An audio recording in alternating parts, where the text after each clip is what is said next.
கர்த்தருடைய நாமத்துக்கு ஸ்தோத்திரம் உண்டாவதாக. அதிகாலையில் எழுந்த உடனே நம்ம இந்த இயற்கையை ரசிக்கும் போது எவ்வளவு அழகாக இருக்கும். அதை காட்டிலும் இது எல்லாம் படைத்த தேவனை அதிகாலையில் தேடும் போது எவ்வளோ நல்லா இருக்கும் தெரியுமா?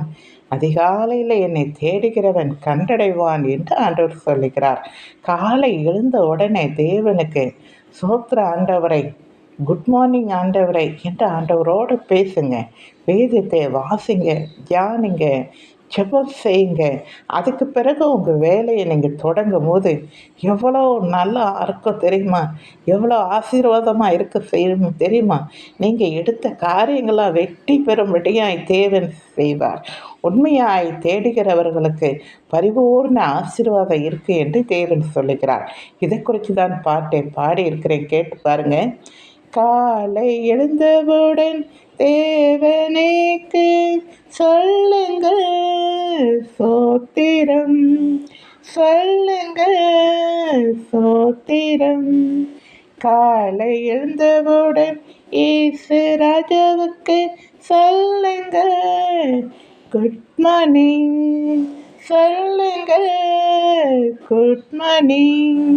தினமும் வேதத்தை வாசித்து பேசுங்க, தேவனோடு பேசுங்க, தேவனோடு.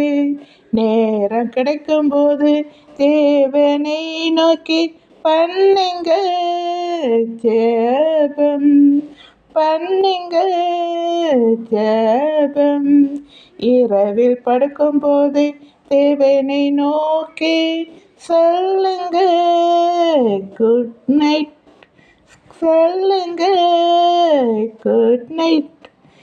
இரவில் படுக்கும்போது தேவனை நோக்கி சொல்லுங்க நன்றி, சொல்லுங்க நன்றி. தேங்க்யூ. பிடிச்சிருக்குங்களா? பிடிச்சிருந்தா லைக் பண்ணுங்கள், மற்றவங்களுக்கும் ஷேர் பண்ணுங்கள், சரிங்களா? தேங்க்யூ.